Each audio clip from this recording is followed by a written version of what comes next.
Welcome everyone to IndiePie November 2021. We are here for our monthly meetup and we are back at our normally scheduled time, which is exciting. I don't know, I feel like I'm kind of ramping up towards maybe possibly an in-person potentially event. But this is our old time, 7 o'clock on the second Tuesdays of the month. So looking forward to continuing this. Speaking of continuing, we will not have a meeting in December, kind of our standard fare. We usually take December off to promote the Indie Hackers Holiday Party. So if you've not checked that out, make sure you check out Indie Hackers Holiday Party. Just go to indiehackers.org. There's a link right there. I don't know if the nominations are still open for the hackies. They may be. If they aren't, please nominate someone in the community who you think is worthy of a Rising Star Award or a Mentorship Award or some other thing to honor and kind of distinguish the people in the community who are doing awesome work. So check out the Indie Hackers Holiday Social. I will see you there in December instead of here at IndiePie. Let's see. So what's up next? Oh, let's kick it off with making sure you follow us on Twitter. IndiePie on Twitter. There's all kinds of Python news, things we're doing as far as events. You can definitely interact with us on the Twitter sphere at @IndiePie not hashtag, but ID. I want to thank our sponsors. First, our organizing sponsor, 6 Feet Up. IndiePie is brought to you by 6 Feet Up. 6 Feet Up is a software company that helps organizations build apps faster, innovate with AI, simplify big data, and leverage cloud technology. I co-founded 6 Feet Up in 1999 and have been the CTO ever since. I want to thank JetBrains. They are the sponsors of the door prizes. So stick around. Right after the talk this evening, we will have, I believe, 2 PyCharm professional licenses we'll give away. And I think we also will have, thanks to JFrog, there'll be a Adafruit device of some kind, probably the Clue, Yep, that we'll give we away. do. Awesome. And we have 3 licenses, actually. We have 3. Your odds are very good tonight of winning an awesome door prize. Must be present to win. I will do a real-time code like I normally do, and we'll do that here. And then I want to thank our new bronze sponsor. Well, it was new of last month, or did he sponsor Indie AWS last month? No, Jeff. he sponsored. Refi sponsored last month, and then they will be sponsoring Refi. I mean, Nice. the AWS. One or the other. So yes, I want to thank Refi for being a new sponsor for IndiePie. Actually, is Jeff here? When I go to screen share, I can't see all the people. The other Jeff is not here. So if Jeff comes in, I wanted him to introduce himself and say hello. So we'll give him a moment if he does show up here before we get to the end of introductions, or if we get to the end of the talk and we can talk to Jeff a little bit about being a sponsor of IndiePie. Which, if you are interested in being a sponsor of IndiePie, this is your opportunity. There is a URL, which if you are familiar with URLs, they are uniform resource locators, and that's where you can find a page about how to become a sponsor for IndiePie, or you can visit Laura on the interwebs via that email address, and we'd be absolutely ecstatic to sign you up to be a sponsor here. If you're looking for jobs, normally we used to go around the room and do jobs chat, but if you join our Slack channel, so IndiePie has its own Slack organization, there is a jobs channel in that Slack where you can post jobs you're looking for as far as like wanting to hire, or if you are looking for a career change and looking for something interesting and new to do, please post in that room. There's probably folks who are looking for people to help. So I would love to encourage you all to go to that jobs channel, introduce yourself, and say what you're looking for. We have moved meetingplace.io. It has been now, good Lord, probably about a year and a half, but you can still go claim your old meetup.com profile and put it onto the meetingplace.io version of your profile by going to that URL. The door prize drawing will only be drawn from folks who are RSVP'd from meetingplace.io. So there's 4 awesome prizes up for grabs tonight. And if you want your chance, you better be RSVP'd on the meetingplace.io. We still do publish the fact that events happen on meetup.com, but we will not be caring about those folks. You have to be on meetingplace.io to get a place in our drawing. And with that, I will actually turn it over to Jeff Licquia, who's been a long-time member of IndiePie. I haven't seen him since the virtual days, but he's going to talk to us about functional programming in Python. And as soon as he's done, we'll take questions. Actually, Jeff, do you want to do questions during your talk, after your talk only? Interrupt you halfway through a sentence type thing? What's your preference? I'm fine with whatever. I actually have the chat up, so I know Okay. that some folks if folks are having issues with microphones or whatever. Hi, Cameron. Yeah. If folks are having issues with microphones or whatever, I'll be kind of watching the chat. Obviously, I might like get on a roll and be like, I'm going into it and doing my thing and not notice. So, Right. but I'll do my best to try Cool. and keep up with stuff. But in general, I'm fine with like a interactive type of thing. So folks Me want to too. ask me So questions. I'll also watch the chat, and if somebody is not worthy or didn't feel comfortable interrupting, I'll interrupt on their behalf. How about There we that? go. That And we works. can also take questions at the end too. Yes. All right. Well, So, Jeff, I'll and let you go ahead and share your screen and take this away. sounds good. We will see how this goes. It's here, let me pull this up here and let me do that. Oh, and feel Oh, free to turn your cameras on, cameras off. Put a cool profile picture up there so Jeff sees the crowd he's presenting to. It's always a little difficult presenting to what feels like an empty room. yeah, I mean, it's like it's a thing, welcome to the virtual world, welcome to the, pandemic state of affairs. So I'm sure I'll figure it out. Now I don't know how entertaining and so on. Calvin is super excited about the talk. I'm feeling a little like performance anxiety. Like I'd better live up to the hype.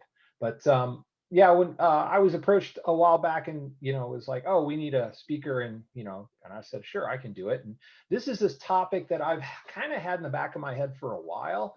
And folks who might remember back to when we were meeting in person know that on occasion I would get into little mini rants on functional programming and talk about some of the details there. And it's been something that I've been enjoying learning and also enjoying applying in other places. One of the nice things about programming, a lot of programming paradigms, and functional programming is kind of like this. You don't have to do it in the strict language.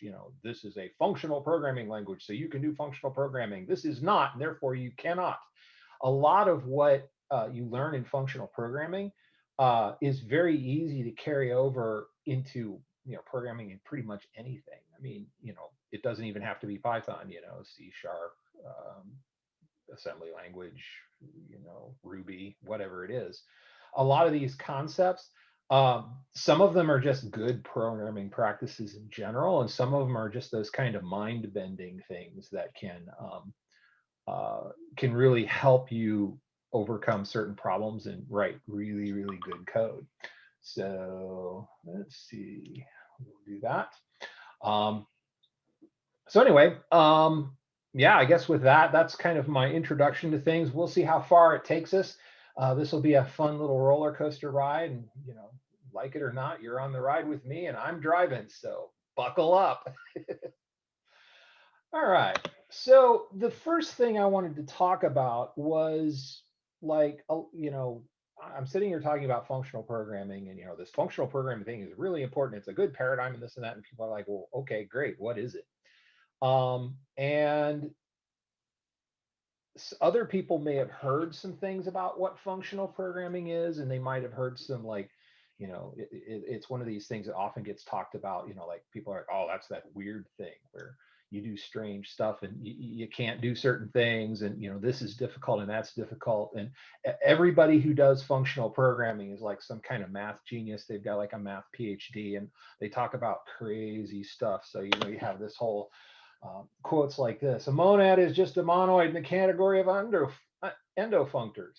Of course, duh. And everyone else is like in the room going, what? Yeah, sure, I'll go along with that. But the real thing about functional programming, I think, is that you can go as deep as you want. You can get into the place where you read a sentence like that and they're like, oh yeah, that makes perfect sense, and know exactly what it means. Or you can just be the type of person who's like, look, I don't know nothing about endofunctors or monoids or whatever, but hey, it works. It does the job. My code is better now because I'm doing all this stuff. So,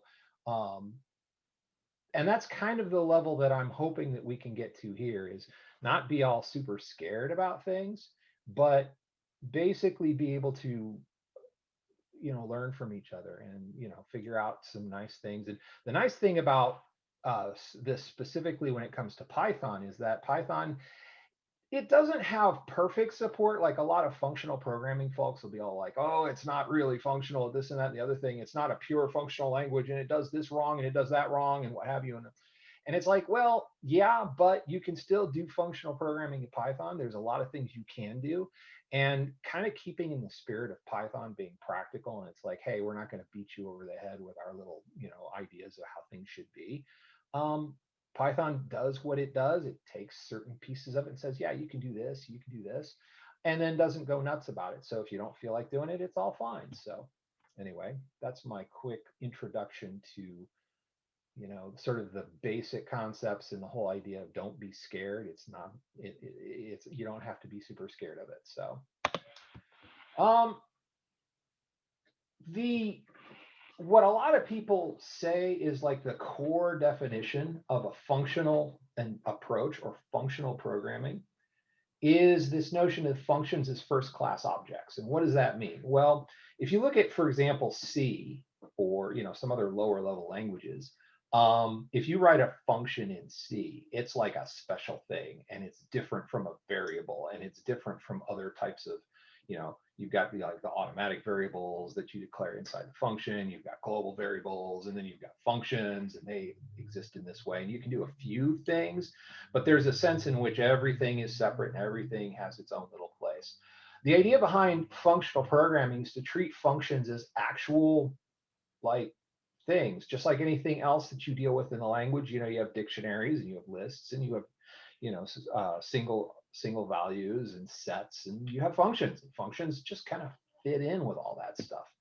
One of the particularly interesting things about functional programming is functions as values. So the idea is that a function is just a thing that you can pass around, do things like, you can have a function that you write, and it can take a function as a parameter and use it in some way or do something to it or whatever. And the whole idea of doing something to a function after the fact is very much a functional type of idea. One thing that functional programmers really like to talk about is function composition, which is a fancy way of saying if you want to call more than one at a time, or you want to have some kind of structure to how you call these functions, you're composing functions in some way. And that can be something as simple as call this function and then call that function on the return value or something like that. But, if you get into some of the more advanced functional programming stuff, you can get into crazy stuff where you have, and that's where you get into statements like monads or monoids in the category of endofunctors, which, has something to do with how you call functions in a row. But again, the main basic idea is you can compose them, you can put them together in weird ways and have some interesting stuff. Another thing that is a big deal in functional programming is purity. And this is not some kind of some kind of weird moral thing or something like that. It's more about the idea of what happens inside your function and how does that leak out? Specifically, like, do you make changes to things outside the function? A pure function in the functional programming sense is a function that where the output of the function, what it returns, is determined entirely by the inputs, which are the parameters. So if you have a pure function, then whenever you pass those same parameters in, you get the same result every time. This is as contrasted to functions that have side effects. If you think of side effects as, you're in the middle of this function and all of a sudden you decide to write to a database, or you decide to change a global variable, or you decide to, do something else interesting that's outside of what the function itself does, then that's where you break out of the purity side. And as I'm sure you can imagine from the names that are given, functional programmers value purity over what might be called impurity. And, you get the impression of what it is that they value here by the fact that, it's impure. So another thing that's very interesting is the notion of laziness versus strictness. Now, laziness is not about, for example, how You know, do you spend all day? Do you program on the couch, or do you program on a treadmill? You know, like a standing desk, like we were talking about earlier. This is more about how results are handled. Strict programming languages, most programming languages are strict by default. And the idea is that when you call a function, or when you perform an operation, that operation is performed immediately, right there. The whole operation is performed before the program continues. And laziness is actually kind of a cool concept. It's the idea that you don't actually perform the whole function. You don't perform the whole operation right then and there. You kind of perform it when you need it. So you say, okay, I need to do this thing, and you call it, and it's like, yeah, I'll remember that. And then later on, it's like, I actually need this thing now. And it's like, oh, okay, I'll go do the computation now, whatever it is. And then you come back. Let's see, I am looking at, let's see, what about functions that change the variable put in memory? Megan, that I think would be you. Are those pure or not? It depends on the variable that's involved. So I'm sure, as you know, their variables have scope, and the scope of a variable can be just within the function itself, or it can be global, or it can be, you know, at the module level, or something like that. Anything that stays within the function can be considered pure. Anything that escapes the function and lives in, say, the module or globally, those would be more impure. So hope that answers that question. Anyway, so yeah, laziness versus strictness. The idea that you can actually say, I need this result, and then get the results later instead of it all happening right then. It sounds a little crazy, but if you think about, for example, what some people call streaming, which, you know, besides its context and things like Twitch and YouTube and what have you, also involves like receiving a stream of results from, say, an API, something like this. If you have a WebSocket, sometimes you get results out of turn or whatever. There's a lot of that going on in those types of situations where you don't get the whole thing all at once, and you don't on YouTube, you don't start playing the browser does not download the whole video before it starts playing. It starts playing right away, and so you can see on the little download bar that it's played about this much, it's played this much, but then this much has been downloaded, and it's a little bit more. So that's kind of one of the ideas behind laziness versus strictness, and that has a lot of advantages. And obviously with streaming, that's a thing. And then finally, the idea of mutability. And the idea there is, in general, how do you handle changes? How do you make changes to things? So you like have a variable x, and it's got a number 1, and then you add 1 to it. Now x is equal to 2. Well, that's a mutable variable because you've just changed it. Not quite that way. There's some details of how Python does that, but essentially you can think of it in that way, that you are changing the value of a variable over time, like you're modifying memory to make things happen. In functional programming languages, very often they are immutable, which means that once you assign a name to a value, you can't change it, or it becomes difficult to change, or the rules behind changing it are very tied down.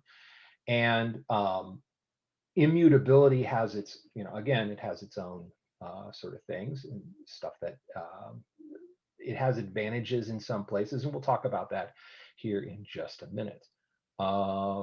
John, one way to gauge purity of a function: are all values passed to the function the same afterwards? Yes, that is a very good, and pop is a good example of that, because if you call pop on a list, then the list itself changes. Whereas if you simply reference item 3 in the list or whatever, the list itself is still the same. You just grabbed a value out of it. So something like referencing item 3 in the list would be pure. Calling pop, changing the list, would be impure. So thanks, John.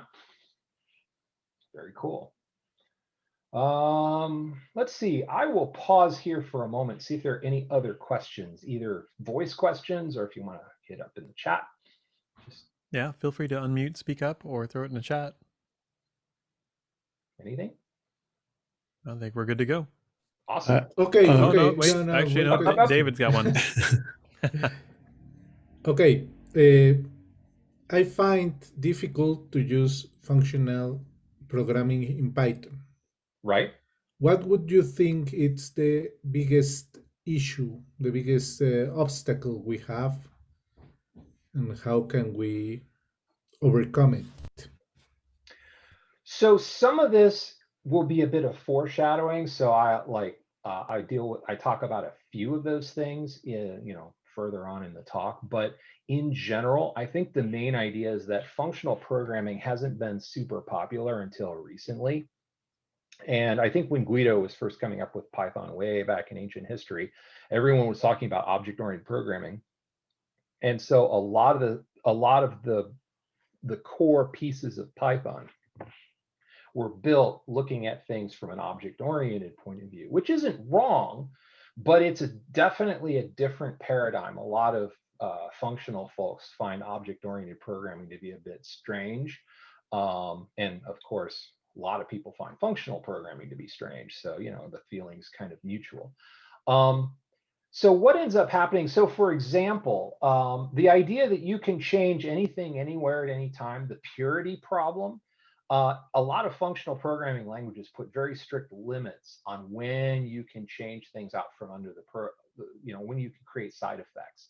And that becomes, one of the differences where it's like some of the functional concepts assume purity. And we'll talk about a little bit about that as we go along in the talk. But that's just one example where, because Python arose in a different world, it's not that functional programming isn't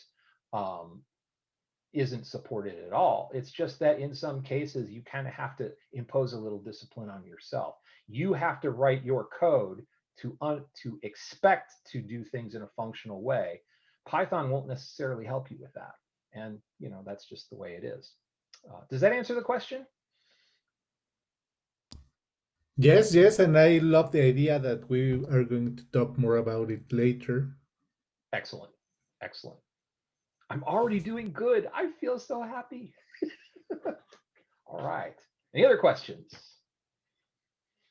All right. So, as I'm sure you're not surprised to hear, Python supports many functional features out of the box. If it didn't, then I would have a really serious problem right now, because there's like another 45 minutes to an hour, however long it is, that I would need to fill and say, oh, we're done. We can't talk about functional programming anymore. So, we're kind of stuck. So yes, you'll all be happy to hear that many of these functional features in the things that might be considered functional traits, if you will, are supported by Python right out of the box. Don't need to download any modules, don't need to install anything special. If you've got Python on your system, you can do functional programming right now. And we'll talk a little bit about some of these. So the first one is higher order functions. And this is the idea that you can pass a function as a parameter to another function, or you can hold a function in a variable, or you can do a number of other things. We'll talk a little bit about closures, but before we do, let's go over here. And can everyone see? I want to make sure, first of all, is that readable to everybody, my screen? Can you make it a little bit bigger? Really yes, not much. It's not very readable. Let me see if I can make an adjustment. Oh, I can actually read it. So that's much better. No, that's not Bart. It went away. Oh, now it's not readable at It all. was the other way. The other way. So let's see if this works a little better. And I think the idea is I can do this. No, maybe not. I haven't worked with GNOME Terminal in so long. John Daly is sitting there. There you go. Hit the magnifier plus button. Yes, in the There top. we go. There we go. Oop. Something like that. Couple more. Couple more. Yeah, there you go. One more. Sure. Are we good? For those in the back. There we go. That's looking good. Yeah, people who are in the back. Excellent. All right. Like there me. we are. All right. So let me make sure. Let me refresh my ahead about where we're at. Oh yes, higher order functions. So I'm sure people have worked with lambdas before. So, the idea of you can create a function sort of on the fly, normally you'd have to do something like def foo, and then, define what the function is and so on. Really what def does, all def does is basically this. So if I were to say, for example, y equals lambda x plus 2, if I can type. If you, has everyone worked with lambdas before? Anyone not worked with lambdas? I'm imagining everyone's seen this kind of thing before. This is Kurt. I haven't worked with lambdas at all. Okay, let me explain real quick what lambdas do. So this is basically a way to create a very quick function. Lambdas are restricted to one line, like basically one-liners. So something you can do in essentially one line. And it's restricted also to the kind of thing you can put on the right side of an equal statement. So if you can imagine that you would do something like, y equals x plus 2, the fact that you can do this part right here on this side of an equal statement means that you could take out, whoops, let's go back here, and you could say y equals lambda x plus 2. And the idea is that x is a parameter that you pass into this lambda function, and then you can use it inside your function. You can do more than one. So if you wanted to do y, you could do something like this. Or that doesn't make a lot of sense. Let's do z to not confuse things. So something like this you could do.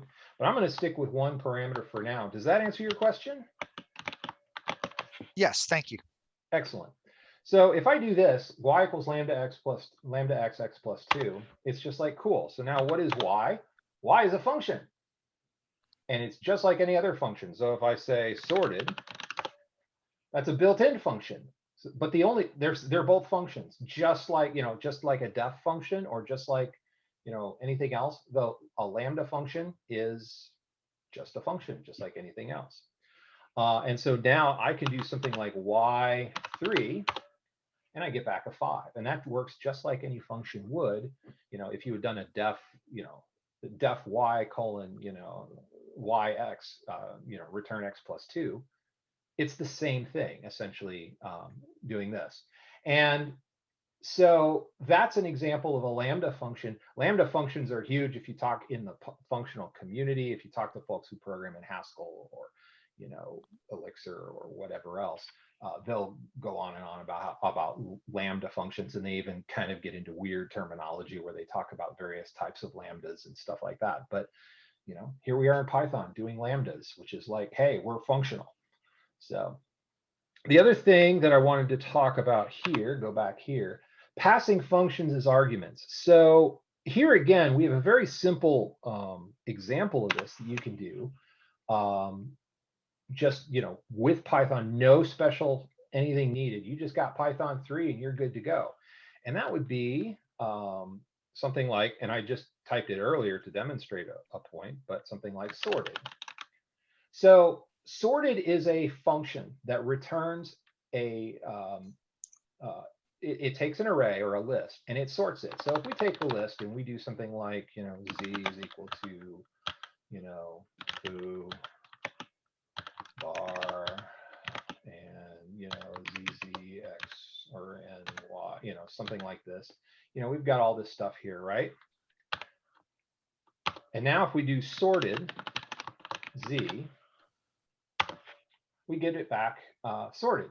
And the nice thing about sorted is this is more of a functional version. So people might be used to something like z.sort, which I'm not going to do, because the thing about that particular version of sort, or if you do like a sort z, that sorts the array in place. So this is an example of where making a choice, using one version of a function versus another, because this modifies it in place, it violates this idea of immutability, which makes it less functional. It's not that you can't use sort in functional programming, but it becomes more difficult, and you find that you can introduce bugs sometimes because you don't realize that it's modifying in place. But if you use sorted, it's all fine, because sorted creates a new array, returns an array that is the sorted version of the array. So so here we do sorted Z, but Z itself is still what it used to be.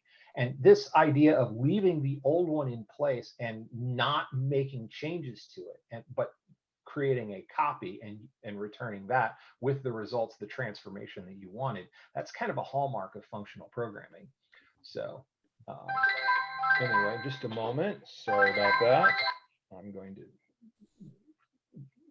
gotta love it when people call in the middle of a call. I could probably take that and you all could be entertained while I talk to my mom and all that good stuff. So anyway, now sorted by itself is more of a functional sort of thing. So it's kind of nice that way, but sorted does one other thing that's really cool. Sort actually does the same thing, but one of the things you can do with sorted is you can pass in functions as parameters, which gets to that whole idea. So for example, I could say sorted Z, but then I can say key equals, and key is a parameter, of course, a named parameter. And here we're going to go back to our wonderful friend, the lambda function, lambda x dot lower. So here you can see we're sorting Z again, and it's going to return a separate separate array, like it's going to leave Z alone.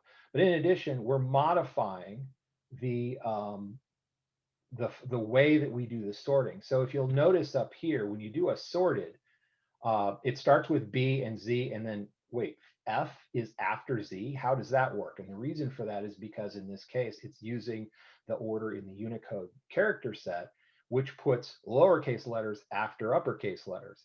So if you're, and a lot of times that's what you want, but in some cases, you actually want it to sort in a case insensitive manner.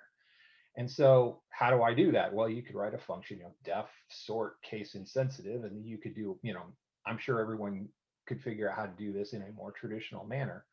But this call right here is an example of a way to do this more functionally. And also, besides the whole functional thing, it's also a lot simpler. You don't have to define a separate function. It's just there. You can just use what Python gives you and have a one-liner that does the job. And as you can see here, it's sorted in a case insensitive manner with foo, lowercase f foo, in between uppercase B bar and uppercase Z, Z, and W. And whereas, whoops, I don't have my history here. That's always annoying. But whereas if you do sorted Z, and I'll just do this again just to demonstrate the difference, you can see the difference right there. And the idea is we've passed in a function to sorted. And the way that this works is the sorted function calls the function that was passed to it in order to derive the key that it uses for sorting. And that's why forcing everything to lowercase changes the sort order. And so this becomes kind of a hint for some of the magic of functional programming, is that you can have functions inform other functions in fairly standard ways like this. Being able to pass them in and pass them around and do stuff with them gives you some of these extra features that would be kind of, I wouldn't say this is difficult to do in a more traditional sense, but you'd have to type, def sorts case insensitive, something to that effect, and then you'd have to write some more code. In this case, you just got a one-liner and boom, you're off to the races. So this is some of the stuff that functional programming gives you. Let's see where we were at, and let me make sure. Hi, Mom. I should have invited her. She could have participated, and that would have been Say fun. hi for us. Yes, I will do that. I will give her a call back later. So anyway, let's see, where were we? Oh, closures. A closure is a fancy way of saying that you can provide an environment for another function. So most of the time people think of functions as just sort of living inside their own little world. And I had this nice long talk earlier about mutability versus immutability and how reaching outside of yourself makes a function, immutable or not. I'm sorry, I'm getting myself confused. Purity versus impurity. If you reach outside of yourself, you're now an impure function. Well, it's not quite that simple. In some cases, it's perfectly fine to have a function that is impure in the sense of reaching outside itself if you can control the way that how that environment is passed. And in Python, the way this typically works, the standard thing that often comes up, and we'll talk a little bit more about this, is what's called a nested function. And you can create a function inside of a function. And the idea is that that inner function can refer to the scope of the outer function. And that does get a little crazy. And in some cases, you do violate purity in some cases. And so that can cause you some problems with doing functional programming. But in a lot of other cases, it's actually fine, because if you think of the function itself as part of what you return from that nested function, and we'll talk about a use case for this, the actual result that you get back, it's kind of like you've defined a special function that has some special state attached to it, and you've used a shortcut to make it easy to do that, and repeat it over and over. So anyway, any questions about any of that? I know I'm kind of moving a little bit quickly here, and so maybe people aren't, if there are other things. I think we're good. I think we could do topics on each of those for whole sessions. Yes, a lot of this stuff, some of this stuff with functional programming, it's kind of fun, and you can talk about it and go in a lot of different directions. Here we'll talk a little bit more about composition and closures. So one of the things that's really, really interesting to functional programmers is the idea of how you glue functions together. How do you make this function, taking this function and then adding that function and then adding that function and going on and on and on like that. And so one of the tactics, or one of the things you can do is, and I do this a good bit in a lot of the programming I do now, because I learned this from functional programming. In many cases, if you have your functions return the object, so especially with object-oriented stuff, if you return the object you're working with as the return value, then you can do stuff like this, where you can chain stuff together. And that could be sort of handy in some cases. So here, for example, you have an object, and then you call foo on it. And it's like, what does foo return? Well, if it returns this, then you can call bar on it. And if bar returns the object, then you can call baz. Now, you're not limited in that respect. So this becomes a thing where you can impose some discipline. Certainly you could, obj.foo could return a string, and then this could be like lower or whatever. And so you see that in some cases. But looking at it from a functional perspective, being able to return the object that you're working on allows you to do this kind of chaining for a particular function. And that can sometimes help you with readability or some other things. So, you could imagine foo, and then you could create a new line dot bar, and then a new line dot baz. You could do a few things with that might be interesting. That's just a little tidbit. It may not be entirely interesting, but it does kind of go in that direction of what is functional programming about. And a lot of it has to do with these relationships between function calls. So yeah. How many people have tried to do list.sort.pop only to get none? Yes. Classic example.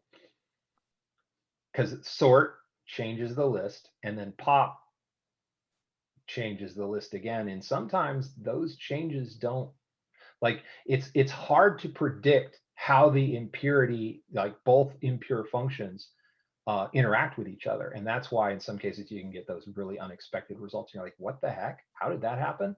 And if you find yourself in that situation where you're looking at something and you're like, wait, why did that happen?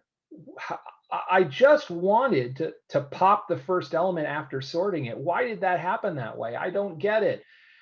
Oftentimes, whipping out your functional repertoire and starting to rewrite things in a functional manner may clear up the problem, or at least may make it a little more tractable, if you will.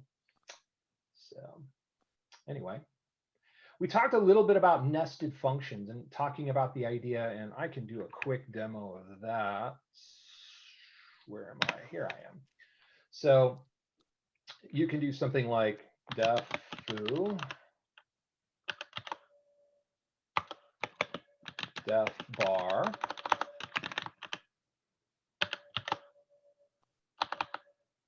x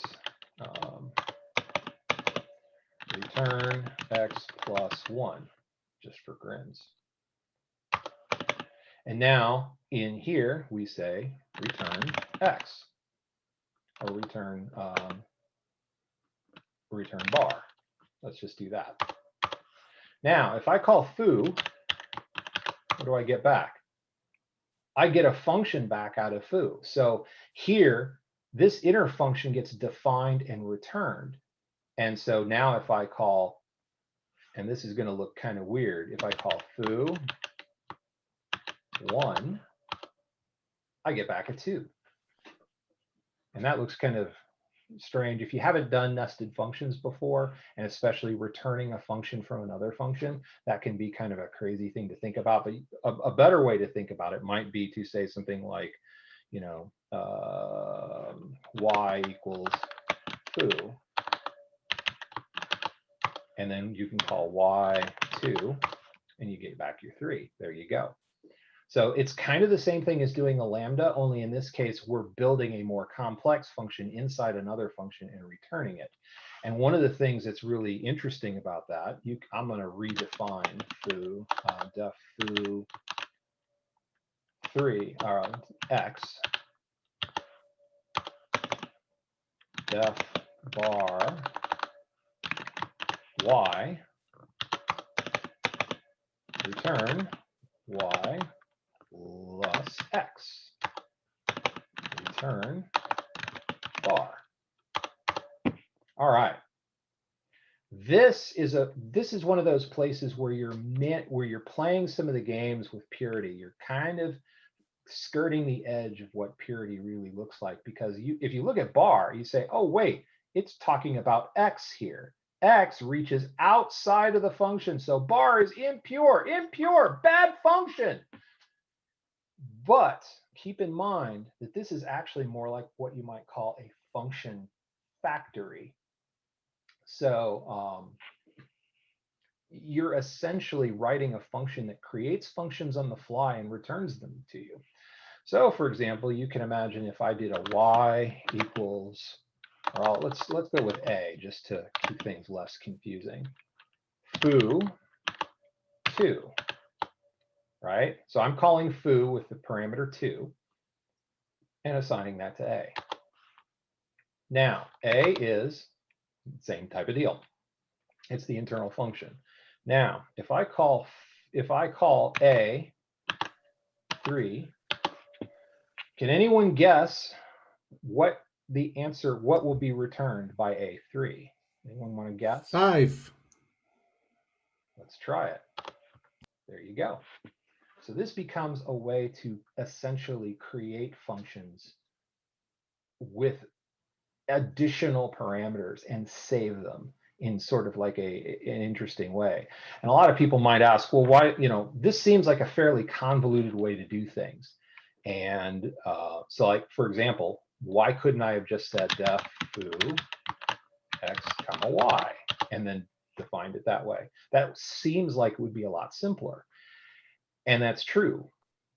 But I'm mentioning this because of foreshadowing. We're going to see some other interesting uses of this further on in the talk. But for now, I'll just say that there are a number of places where this is used, and there's one particular place where it's actually used as a feature of the language. The syntax of the language assumes that you do this.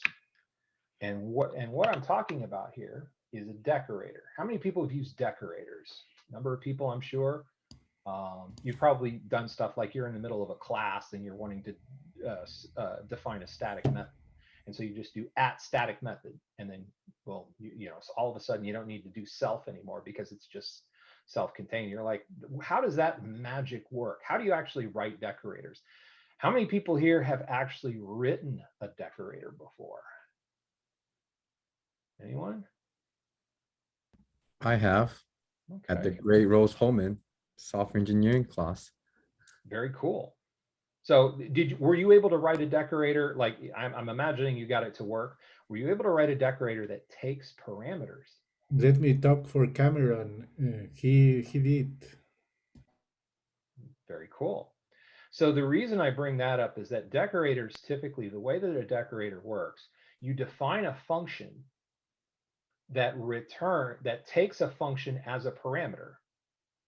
And then when you do that, when you put the decorator around a function, so you do that at whatever, and then def your function whatever, it takes the function you've defined as a parameter, and then when you return something from that other function, the decorator itself, what it returns ends up being the function. So you can make changes to a function, you can tweak it, you can do stuff to it, and that's how a lot of this stuff,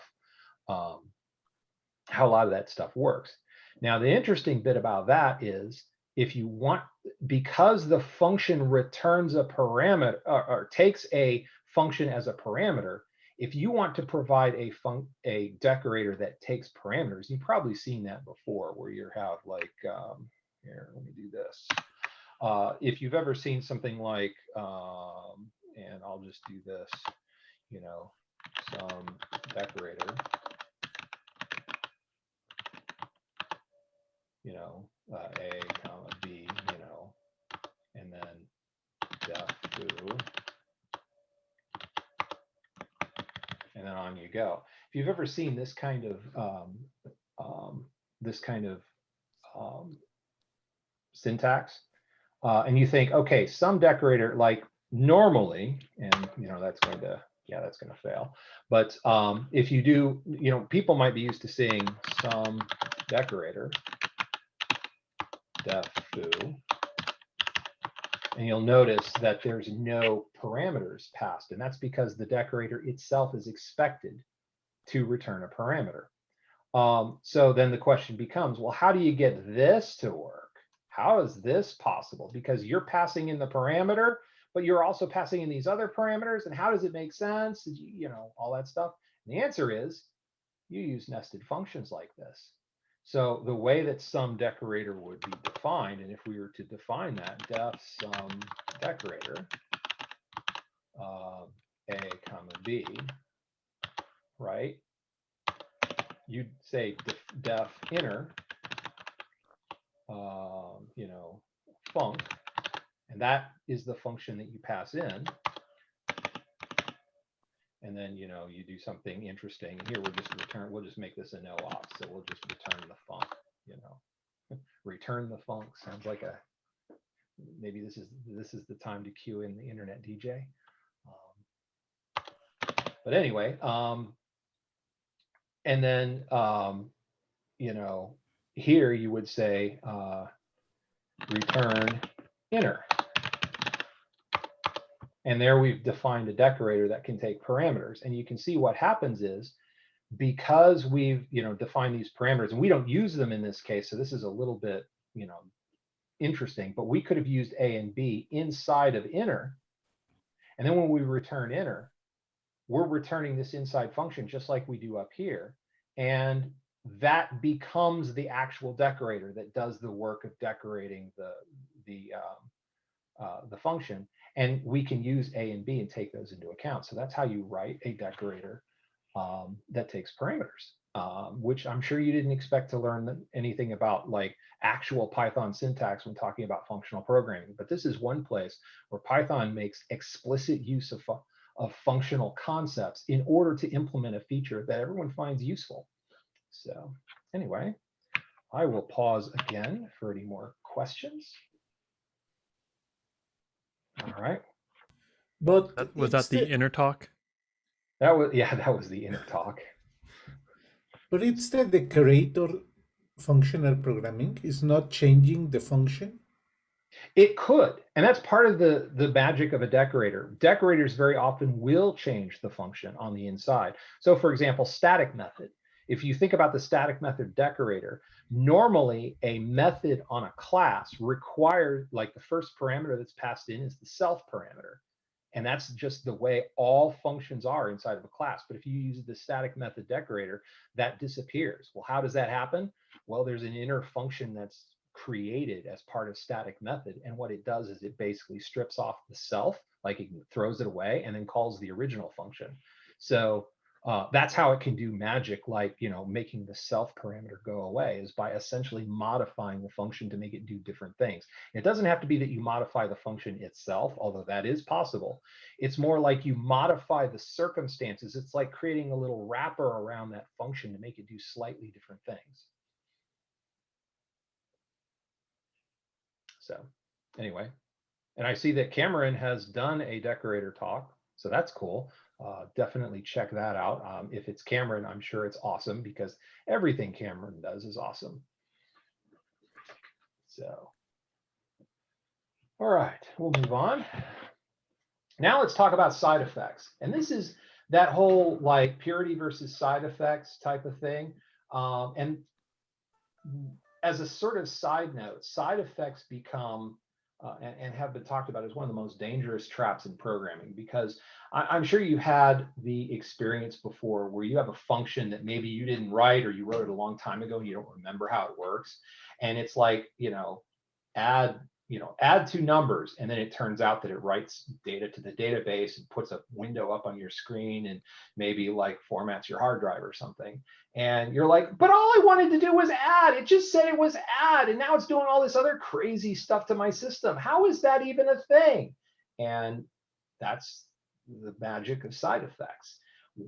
Side effects end up creating very interesting, hard to track down bugs, because you kind of have this intuitive notion in your head what a function's supposed to do. You're like, add, I know what that does. It adds things. And then when you go and look at the code and you're like, oh, it's calling a database thing, and it's writing data to the disk, and it's printing stuff to standard out, and whatever else it's doing. You're like, why is it doing all that stuff? Why does it need to do all that stuff just to add two numbers? That's the fun of side effects, and especially when side effects are unexpected. That's kind of that's one of the hazards of having side effects. Now, the flip side of that is that side effects also happen to be the only way to write programs that do anything useful. So you can imagine, we're talking generally about things like add, and it's like add is one of these abstract concepts, like adding two numbers together. Everyone knows what that is. It's this abstract thing in the universe and whatever else, a mathematical thing. But does it do anything useful by itself? Is adding just an interesting thing? No. Generally speaking, the only way you do interesting things is, you talk, you interact with the user, you put up buttons, you take clicks from those buttons. Maybe you, write some data to a database. I mentioned that before. You write some data to a file. You talk on the network, like reaching out across the network and calling a REST service and getting some JSON back. All of those are side effects too. And the fact of the matter is, and this is one of those fun things with functional programming, you can't do anything useful without side effects. But if you talk to a functional programmer, they're like, we have to do these other things that are not pure, and we hate it. It feels like it's tainting us, and they get all whatever about it. Which is why I think it's good to keep this in mind and not necessarily, be dogmatic about it. Say, I'm never doing side effects again. Well, you might as well quit programming then. The main thing is keeping them sorted, making sure your side effects live in one place. And to the extent possible, whenever you're writing a function, if you see that this function has parts of it that are just, doing calculations, like, you have a string and you need to parse it and pull some data out of it and return that data, something like that. That's all pure. You can do that as a pure thing. And then the part that talks to the network and downloads the string from some website somewhere, that part could be a separate function that does the thing that has the side effects, talking to the network and all that stuff. And then when it comes time to actually parse the string and do stuff, you call into the pure function. And while that separation may seem like a lot of overhead and some hard work or whatever, you get some benefits out of it, because you start to eliminate some of these bugs, and you can also use some of these tricks that I'm talking about here. So Anyway, any questions, comments? Only thing worse than an unintended side effects is failing silently. Yes, and failure can itself be a side effect. So that's something to keep in mind. So any other questions or comments? I'm sure everyone's had run-ins with unexpected side effects making your life interesting. So we'll this is one that I'm sure is not nearly as controversial as maybe some others might be. And then talking about laziness. So this again is that idea where when you make the call, does the call actually happen? So you make some call that does a lot of really complicated stuff. And if you might have experienced this where you have an app that does something interesting, but you click the button to activate the app and it just sits there and you see your little spinner going on the screen, spin, spin, spin, spin, spin. Oh, here's the results. You're like, that's way too slow. We need to speed that up. And that might be because something in the background is like receiving a ton of data from somewhere. And it's like, no, I have to stop here and I have to get all of the data. I have to complete this operation before I do the next thing. That's strictness. And that's generally how a lot of stuff works in most programming languages, in most environments, they're strict. And Python itself is strict by default. The nice thing, though, is Python does have a mechanism for laziness. And the number one way to do laziness is with iterators. So y'all know iterators, right? Let's go back here. X for X in 1, 2, 3, if X equals 2, right? So there you go. You've got your little list comprehension, and it creates what's called an iterator. And oh, duh. Uh-oh. You didn't see that. Nobody saw it. We're not recording this, are we, Calvin? Oh, yes, we are. Oh, boy. I think I'm in trouble. It's for us to see that it's live. Yeah, it's live. It's real. This is, yeah, it's, that the fun of doing live demos. Anyway, and I don't have the exact syntax for doing this, but if you were to look at this, what this will often return is what's called a generator object or an iterator object. And this is a protocol. You can look it up. It's documented in the standard Python documentation. There is a protocol for creating what's called an iterator, which is kind of like a list, only you have control over that list, like the function itself has or the class, in the case of if you're using the low level iterator protocol, you actually have control over each item as its own, as a separate function call. So typically you'll have something like an under next as a function. And the way that works is the next function returns the next item so whatever it is you're doing, it returns one item out of that, and then you call next again, it returns the next one, and the next one, and so on, which makes sense from the name. You can do the low-level iterator protocol, which I've done before. I've had reason to do that before, and then you have to learn about raising a stop iteration exception at the right point. You're like, why am I raising an exception when nothing bad happened? And it's like kind of confusing. Or you can use yield, which I'm sure is the way most people interact with iterators. So let's just do something like def do something for X in 1, 2, 3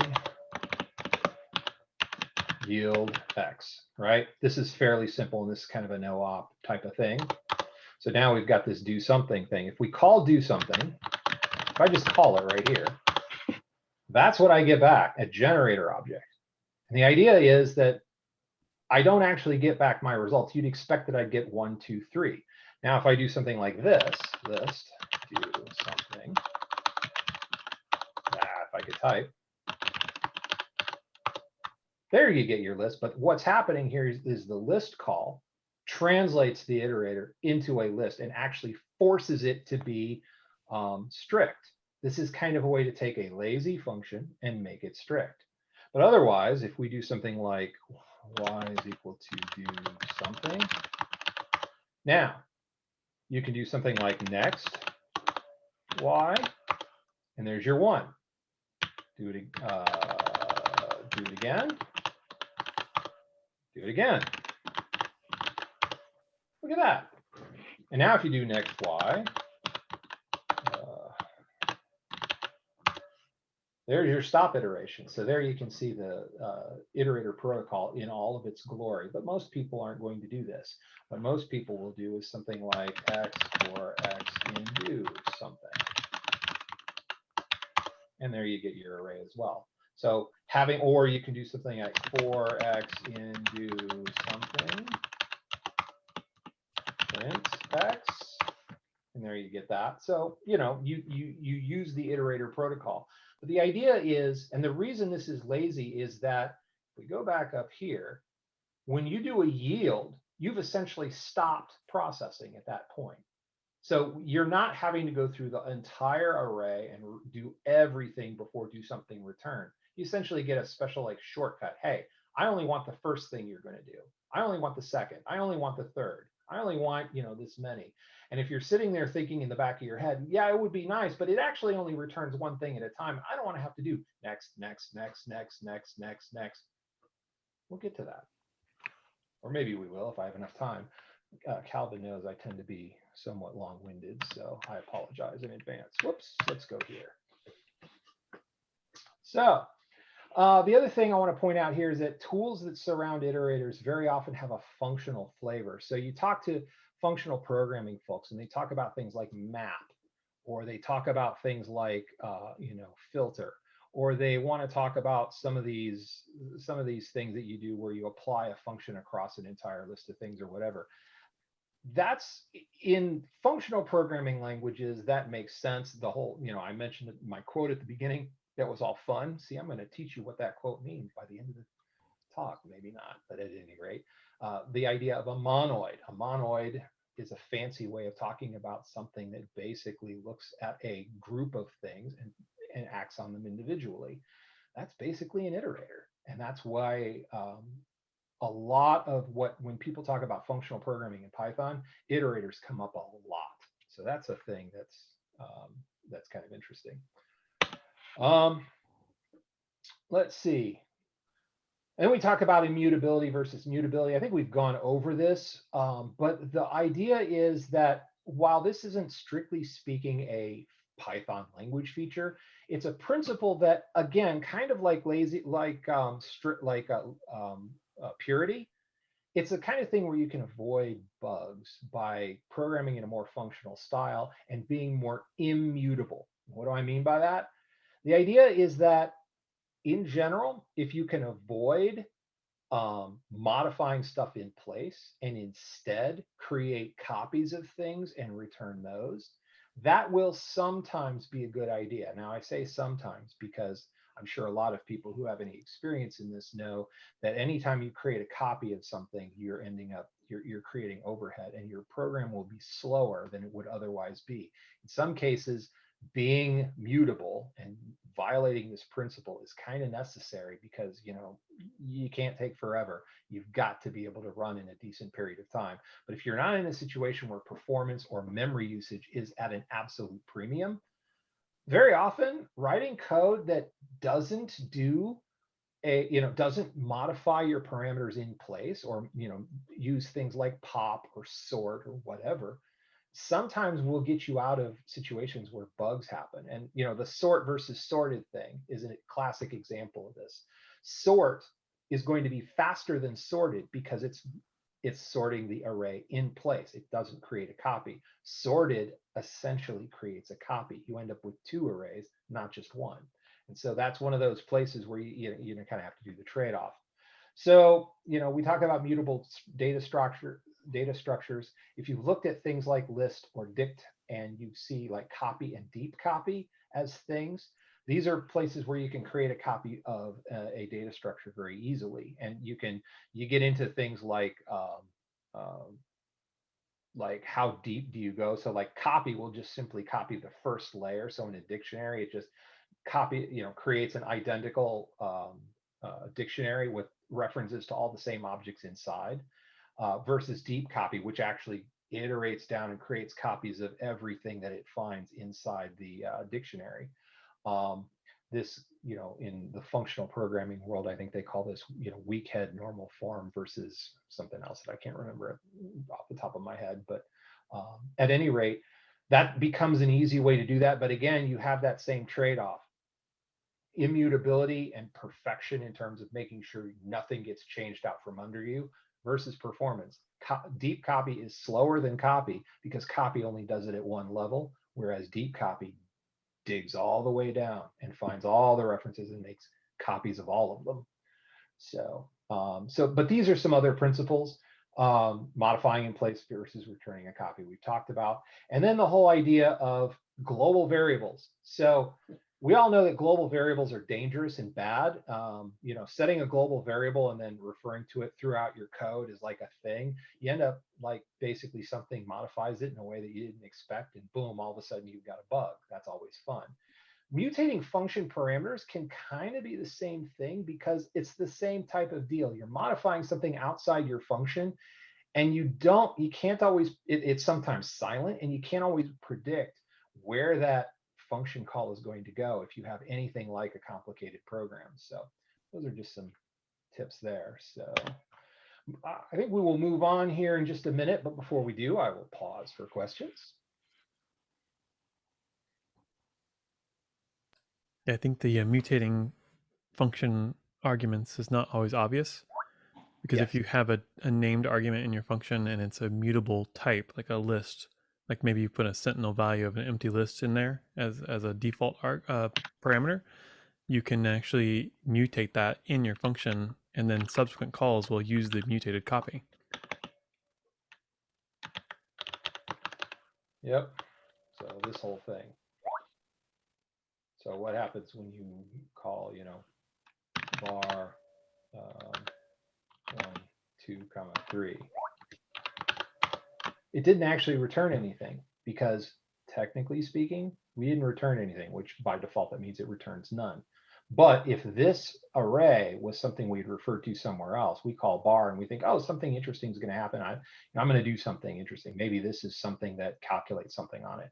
But because we do the pop on the X, this array, so if we like say, something like z equals 2, 3, and we say var z, oh, look, we did a thing, but what is z? Oh, look, we lost something.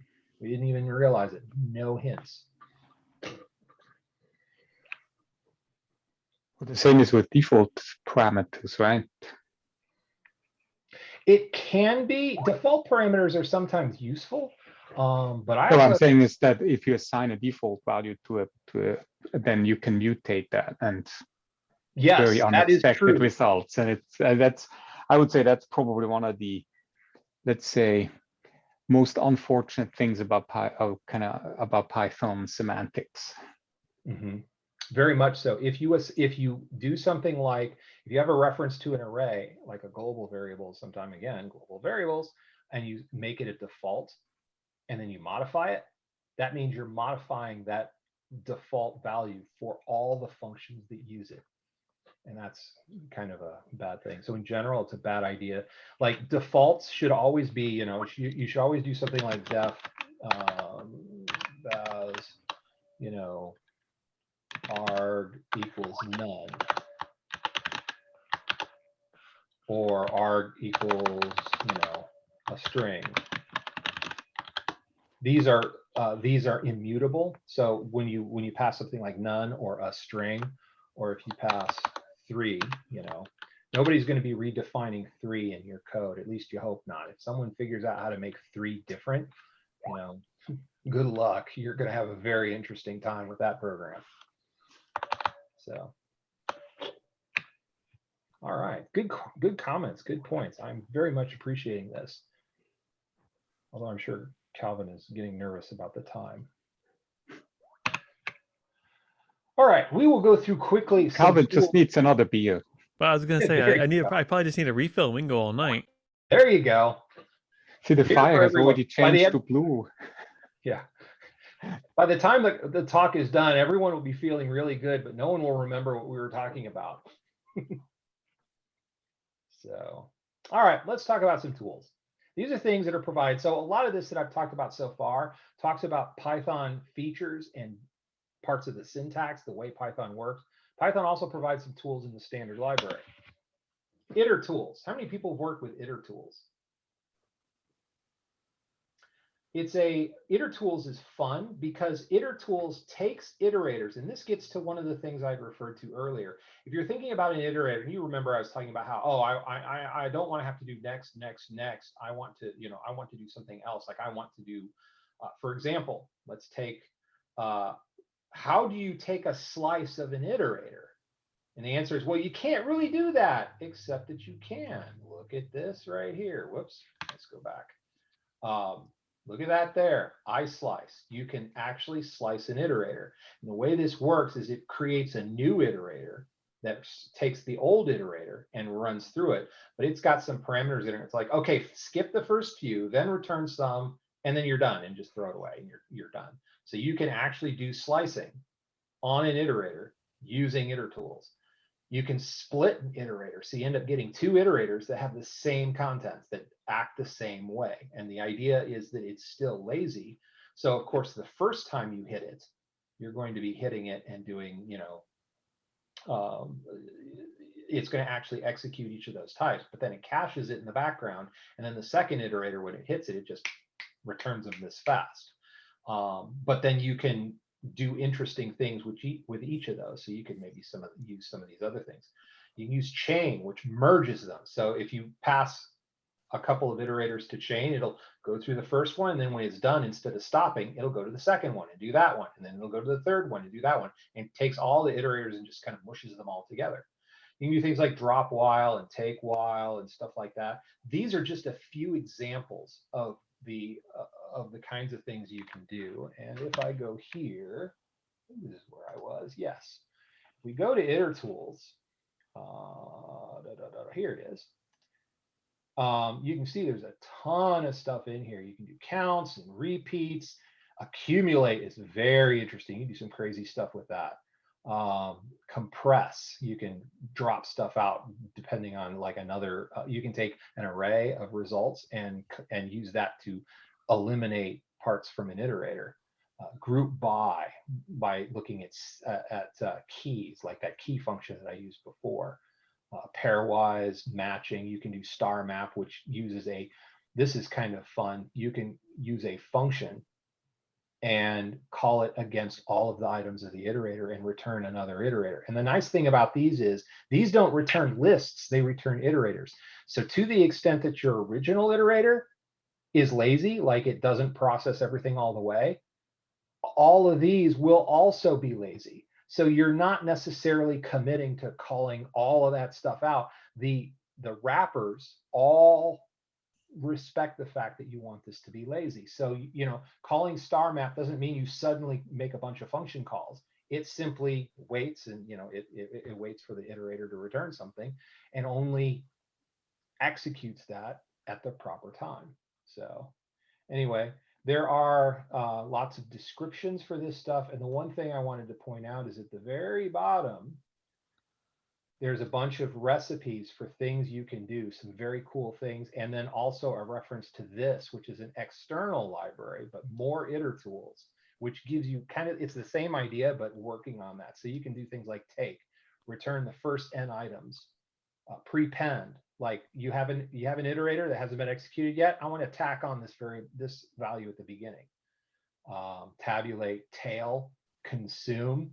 So you can say, okay, I want to skip the first 5 items in the iterator. This is like taking a subscript of a list, only it's working on an iterator. You can do checks on the whole iterator, and this of course will consume the entire iterator immediately because it can't tell you what the result is without looking at every item. But at the same time, that might be something you want to do. You can pad, end cycles, convolve is kind of weird. You can look at that and decide if that's for you. Flatten, so on and so on. There's just a ton of things you can do. If you can imagine slicing and dicing iterators in some of the same ways that you would slice and dice a list, only because it's lazy. You're not actually committing to a bunch of work by doing that slicing and dicing. If you've ever been in a situation where you're working with an iterator and then you want to do something like take the first 3 or some other crazy thing, and then it's like, wait, it just stopped. It's reading everything. It's waiting on the network because I'm reading this stuff from a network site and it's like super slow. Some of these alternatives might might help you with performance issues in that regard. So anyway, any questions about iter tools or more iter tools? I encourage you, like say, to look at this and just get some ideas of the kinds of things you can do with iterators. It's really kind of cool. All right, we will move on. Func tools. These are functions about functions. This is a lot of the stuff that's kind of cool about functions. Like things you can do with function, like calling a function on a function and making strange things happen. That's another one of those places where I encourage you to just look at the documentation and see the kind of stuff you can do. But I'm going to highlight some of the more interesting ones. First one is cache and LRU cache. This shows off a benefit of purity. If you have a pure function where the output is determined entirely by the input and there are no side effects, little known fact about those, in functional programming, you can substitute essentially a dict lookup for the actual function call. If you know ahead of time what all your results are, you can think about it like in terms of add. You could have a big old dictionary or a big old something or other that has 1, 1, and then 2 is the result. You just do the lookups. You have 1 is the dictionary, and then the other one is 1, and then you look it up and it returns 2, and so you just do that, and boom, you've just re-implemented add in a very convoluted way. Well, that doesn't sound terribly useful until you consider the idea that maybe you call the function the first time, and because it's pure, every time you call the function with the same parameters, you'll get the same result. So why not stick that into a cache somewhere? And you wouldn't think that's terribly useful, but I can't tell you the number of times, LRU cache especially, because you can specify maximum size, so you can control how big it gets. If you have something that's really performing poorly because you're calling the same function over and over and over and over and over and over and over and over and over, and you're like, I could make that so much faster if I could just replace that with a dictionary lookup. But really easy to do that is just use LRU_cache. It's a decorator. You can add that decorator and all of a sudden see your program go way faster because the first call is done and then all the other calls just return the same value. So cache is kind of nice in that way, but it's unbounded, which means you can run out of memory if you really go nuts. LRU cache is better because you can set a maximum size. Partial functions. This is a really mind-bending concept. The first time I saw this, I was like, whoa, this is crazy. Imagine that you have a function. In fact, let's not even imagine. Let's just do it. Foo x comma y. Return x plus y. Here's our old friend, right? Now, what happens when you call foo x? What do you think happens? Oops. Didn't call it with enough parameters. That's no fun. Now, watch this. From func tools, import partial. Now, partial foo, and let's give it 1 or whatever, right? What do you get? What do you think this does? It returns a function. How interesting. So let's take that function and save it as y equals partial foo, comma 1. Now, what do you think that'll do? It completes the function. This is a thing that functional programming languages like to do, is the idea of partially applying a function. So you pass in the first parameter or the first and second. You don't have to do it with just one. And what you end up with is you end up getting a function back that effectively acts like a function that takes that many fewer parameters, but with those other parameters already applied. So it's kind of like saving, you know, you've built your function, you've got this parameter and this parameter, and let's stop here and save that. And then you've got two more that you need to pass, but you could save this and then use it later for something. This can be very handy in a number of cases. In some other languages, you'll see it called currying, named after a functional programming person who did a lot of research into this kind of thing.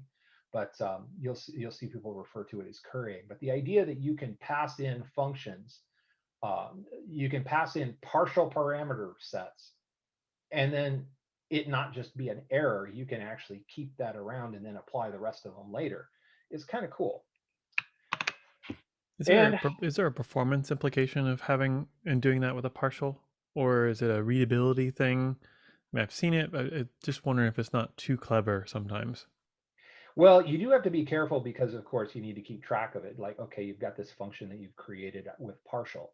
What does it mean? You know, the nice thing about a function definition is that there's documentation right there. You can read the source code and figure out what it is. Partial kind of breaks that. So you have to be careful. Performance implications mostly amount to the fact that you've got overhead from extra function calls and the fact that this consumes some memory. You've got an object sitting around that, you know, has these references all built into it. Generally speaking, though, it does not introduce a huge performance penalty. Cool, thanks. Also, there's partial method, which allows partial to work on methods of classes. So that's always fun. Func tools, single dispatch. How many people remember in object-oriented programming the idea of overloading a function, where you can call a function with one parameter? Like you can call a function with a number and it does one thing, or you can call it with a string and it does something else, or you can call it with, you know, some other weird thing and it does something else completely different. Did you know you can do that in Python? Well, here you go. The idea behind this is it uses type hints. Everyone knows what type hints are in Python, where you can attach type annotations to the parameters of a function. Well, this allows you to actually define a function. You define it without types initially, and then you can change it up so that the first parameter that you pass gets a type attached to it, and you can call completely different functions depending on what the type of that first parameter is. Now, folks who might have experience, how shall I put this, in the object-oriented world, in particular, folks who have suffered through C++ programming may have nightmares of people doing crazy things with operator overloading and what have you. And if those folks were to speak and, you know, get out of the corner, you know, where they're huddled up in a little ball, they would probably tell you that this is dangerous, and they're right. It is dangerous because you can completely redefine how a function works depending on the type of the first parameter, which means that it can be difficult to follow. However, in some cases, it can also improve the readability of your program. If, for example, you wanted to do something like, and let's do this, you wanted to say something like y2, and you want it to do one thing, and then this essentially do the same thing. That's a way you could make that happen. By using single dispatch off the type of the first parameter, you could make that work the way you think it could expect it. You might even have it so that it translates this to, you know, like when you would hit, if I were to hit enter here, I haven't defined it so it won't work, where it might print out the word 3, THREE, instead of a number 3. You could do crazy stuff like that. If that is interesting to you, this is where some of the concepts of functional programming, you have to kind of worry about it. In most functional programming languages, they have controls over this that make it make sense because they actually add syntax to the language, where you don't get into those types of those types of problems, because they actually make it easy to figure out what the function is going to do if you pass in certain parameters. But that's a whole nother, you know, discussion, like say. So, and then the last one I want to talk about is tools. This isn't a third party, so you pip install this. Tools is another one of these libraries that includes a ton, an absolute ton of things that you can do that are, you know, in the same vein. So if we look here, I have the documentation pulled up here. This is tools. You can see you've got extensions on iter tools. You've got some extensions on func tools, and you've also got what they call dict tools, which does a lot of the same stuff to dictionaries. And you can see there's a lot of interesting things you can do here. So you can, some of these are repeats of what's in func tools and iter tools, like curry looks a lot like partial, and memowise looks a lot like LRU cache and stuff like that. I But can't they've help. also, I can't help but read tools with a Z as yeah, ironic. yes, well, you know, I think they're just trying to not step on, like, can you imagine how Right. hard it would be to search for tools with an S? I want to search for tools, Python tools, you know, that would be a disaster. So anyway, I'll just point this out and say, this is something to read. Look at this stuff and see the kind of stuff you can do here. And maybe some of this stuff solves problems that you have, you know, being able to merge sorted, like do a merge and a sort at the same time, partitioning, splitting a iterator based off of a function call, you know, be able to look at the next item in the iterator without actually like executing it. You know, just all kinds of weird things you can do with iterators, and then functional, the functional side of this too. So anyway, I'll just point that out as something to perhaps look at if you're intrigued by this whole idea and want to learn more. This is a good thing to look at. It's called Tools, TOOLZ. And you can see it's on Read the Docs, like all good Python documentation is. All right.